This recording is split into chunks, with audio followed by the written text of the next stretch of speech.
Share বাজার কি? Share market কিভাবেই বা কাজ করে? সেগুলো নিয়েই আজকের আলোচ্য বিষয়। মন দিয়ে শোনার চেষ্টা করবেন, তাহলে পুরোটাই বুঝতে পারবেন এবং অনেক কিছু হেল্প হবে যারা নতুন আছেন বাজারের মধ্যে। শেয়ার বাজার হলো এমন একটি প্ল্যাটফর্ম যেখানে বিনিয়োগকারীরা বিভিন্ন কোম্পানির শেয়ার কেনাবেচা করেন। এটি একটি আর্থিক বাজার যা কোম্পানিগুলোর মূলধন সংগ্রহের প্রধান মাধ্যম এবং বিনিয়োগকারীর জন্য সম্পদ বৃদ্ধি ও সঞ্চয়ের একটি গুরুত্বপূর্ণ উপায়।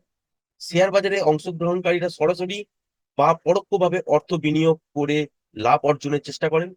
এটাই হচ্ছে শেয়ার বাজার। এই বাজারের মধ্যে কটা ভাগ আছে। একটা হচ্ছে প্রাথমিক ভাগ, যেটাকে প্রাইমারি মার্কেট বলে থাকেন।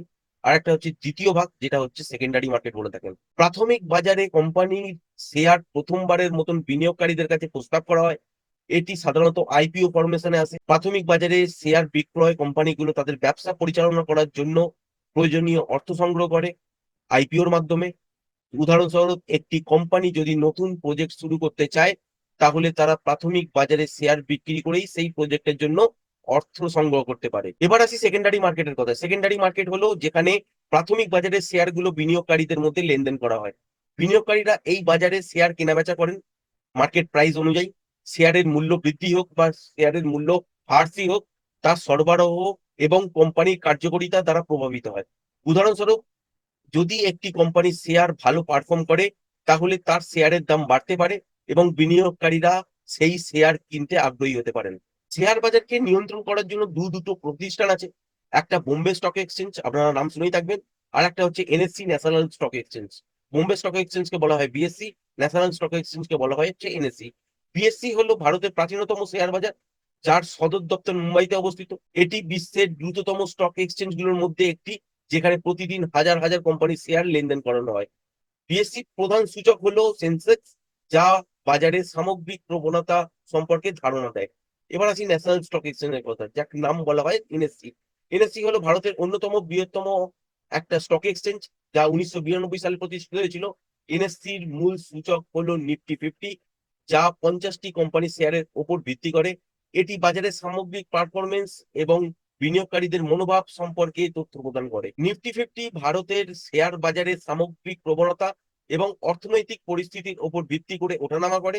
এটি বিনিয়োগকারীদের জন্য একটি গুরুত্বপূর্ণ সূচক, যা বাজারে অবস্থান সম্পর্কে বিস্তারিত তথ্য প্রদান করে। এটা নিয়ে আরো বিস্তারিত বলতে গেলে ব্লু চিপ স্টকের নাম বলতে হবে, তার সাথে বলতে হবে মিড ক্যাপ এবং স্মল ক্যাপ স্টক। এইগুলো না বুঝলে কিন্তু কিছুই বুঝবেন না। সুতরাং ব্লু চিপ স্টক হলো বড় এবং প্রতিষ্ঠিত কোম্পানিগুলির শেয়ার, যেগুলি দীর্ঘমেয়াদী বিনিয়োগের জন্য নিরাপদ এবং লাভজনক বলে মনে করা হয়। উদাহরণস্বরূপ, Reliance industries, TCS, HDFC bank, এগুলো ব্লু চিপ কোম্পানির এক একটি উদাহরণ। এছাড়াও আরো আছে মিড ক্যাপ এবং স্মল ক্যাপ স্টকগুলি হলো মাঝারি এবং ছোট কোম্পানিগুলির শেয়ার। এই শেয়ারগুলো সাধারণত বেশি ঝুঁকিপূর্ণ এবং সম্ভাব্য উচ্চ মুনাফা অর্জন করা সম্ভব। উদাহরণস্বরূপ, পেডিলাইট ইন্ডাস্ট্রিজ, এমআরএফ, এগুলো হচ্ছে মিড ক্যাপ কোম্পানির উদাহরণ। এবার আলোচনা করব বিনিয়োগের কিছু কৌশল নিয়ে। তার মধ্যে পড়ে ডাইভার্সিফিকেশন। ডাইভার্সিফিকেশন হলো ঝুঁকি কমানোর একটি কৌশল, যেখানে বিনিয়োগকারীরা বিভিন্ন সেক্টর এবং কোম্পানিগুলোর শেয়ার বিনিয়োগ করেন। এর ফলে একটি কোম্পানির খারাপ পারফরমেন্স অন্য কোম্পানির ভালো পারফরমেন্স দ্বারা পূরণ হতে পারে, যা সামগ্রিক ঝুঁকি কমাতে সহায়ক। ফান্ডামেন্টাল অ্যানালিসিস কি? ফান্ডামেন্টাল অ্যানালিসিস হচ্ছে এমন একটা কৌশল যেখানে বিনিয়োগকারীরা কোম্পানির আর্থিক অবস্থা, উপার্জন, প্রবৃদ্ধি এবং অন্যান্য মৌলিক বিষয় বিশ্লেষণ করে বিনিয়োগের সিদ্ধান্ত নেন। এটি একটি দীর্ঘমেয়াদী বিনিয়োগ কৌশল, যা বিনিয়োগকারীদের কোম্পানির প্রকৃত মূল্য এবং ভবিষ্যতের সম্ভাবনা সম্পর্কে ধারণা দেয়। টেকনিক্যাল অ্যানালিসিস কি? টেকনিক্যাল অ্যানালিসিস হলো এমন একটি কৌশল যেখানে বিনিয়োগকারীরা শেয়ারের অতীত মূল্য এবং লেনদেনের পরিসংখ্যান বিশ্লেষণ করে ভবিষ্যতের গতিবিধি সম্পর্কে পূর্বাভাস দেন। এটি একটি স্বল্প মেয়াদী বিনিয়োগ এবং ট্রেডিং এর জন্য জনপ্রিয় কৌশল। শেয়ার বাজারে ঝুঁকি কতটা থাকে এবং তার জন্য কি কি ব্যবস্থাপনা আছে? শেয়ার বাজারে ঝুঁকি নিয়ে বলতে গেলে প্রথমেই বলতে হয়, বাজারের ঝুঁকি হলো বাজারের সামগ্রিক পরিস্থিতির পরিবর্তনের কারণে বিনিয়োগে ক্ষতির সম্ভাবনা। উদাহরণস্বরূপ বলা যেতে পারে অর্থনৈতিক মন্দা, গ্লোবাল পলিটিক্স, ন্যাশনাল পলিটিক্স এর অস্থিরতার কারণে বাজারে শেয়ারের মূল্য কমে যেতে পারে, আবার বেড়েও যেতে পারে। কোম্পানির ঝুঁকি কেমন থাকে? কোম্পানির ঝুঁকি হলো একটি নির্দিষ্ট কোম্পানির সমস্যা বা খারাপ পারফরমেন্সের কারণে বিনিয়োগে ক্ষতির সম্ভাবনা। উদাহরণস্বরূপ কোম্পানির পরিচালনার সমস্যার কারণে শেয়ারের মূল্যে হ্রাস পেতে পারে। লিকুইডিটি রিস্ক কি? লিকুইডিটি রিস্ক হলো শেয়ার বাজারের চাহিদা কম থাকলে বা বাজারে পর্যাপ্ত ক্রেতা না থাকলে শেয়ার বিক্রি করতে সমস্যার সম্ভাবনা, এটাই কিন্তু লিকুইডিটি রিস্ক। এটি বিনিয়োগকারীদের জন্য বিশেষভাবে সমস্যাজনক হতে পারে।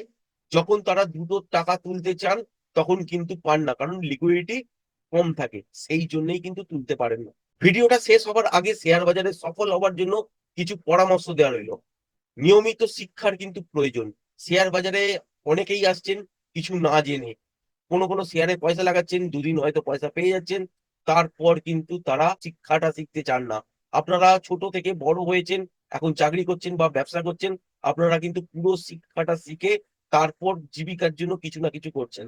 এখানেও তাই, শেয়ার বাজারে যদি আপনাকে আসতে হয় তার জন্য আপনাকে কিন্তু শিখেই আসতে হবে। এটাও কিন্তু প্রপার ট্রেনিং আপনার কিন্তু দরকার।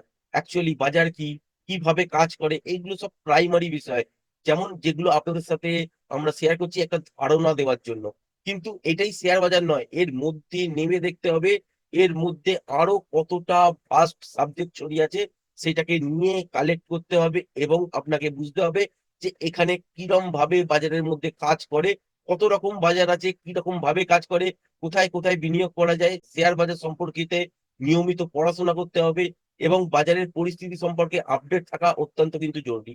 অর্থনৈতিক সংবাদ, বাজার বিশ্লেষণ এবং বিশেষজ্ঞদের পরামর্শ আপনাকে বাজার সম্পর্কে ভালো ধারণা দেবে। তার সঙ্গে নিজেকেও কিন্তু কিছুটা প্রচেষ্টা করে সেই রকমই কিন্তু অ্যানালিসিস সংগ্রহ করতে হবে। তবেই কিন্তু শেয়ার বাজারের মধ্যে আপনি সফল হতে পারবেন। শেয়ার বাজারে সফল হতে গেলে সংযম এবং ধৈর্য অত্যন্ত গুরুত্বপূর্ণ।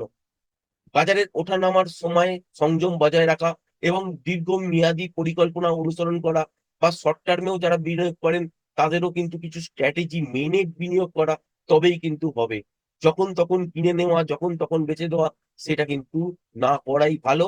কারণ বাজারের মধ্যে অনেক সময় আপনারা কি করেন, কেউ কেউ ইন্ট্রাডে করেন, যখন তখন কেনেন। আবার এরকমও ব্যক্তি আছেন যারা যখন তখন কোনো স্টক কিনলেন, দুবার চারবার হয়তো পয়সা পেয়ে গেলেন বেশ কিছুদিন রাখার পর, এটাও ভাবছেন যে কেনার পর তলায় পড়ে গেছে, কি কেন বেচবো, কোনো না কোনো দিন এটা আবার প্রফিট আসবে, সেখানে আরো অন্যান্য জায়গা থেকে উপার্জিত অর্থ আপনারা হয়তো লাগিয়ে দেন, তারপরে অ্যাভারেজ করেন, সেটা হয়তো আরো তলায় চলে যায়। সুতরাং আপনাকে দেখে বাজার কিরকম চলছে, বুল মার্কেট না বিয়ার মার্কেট, সেটা কিন্তু দেখে তবেই কিন্তু বিনিয়োগ করা উচিত।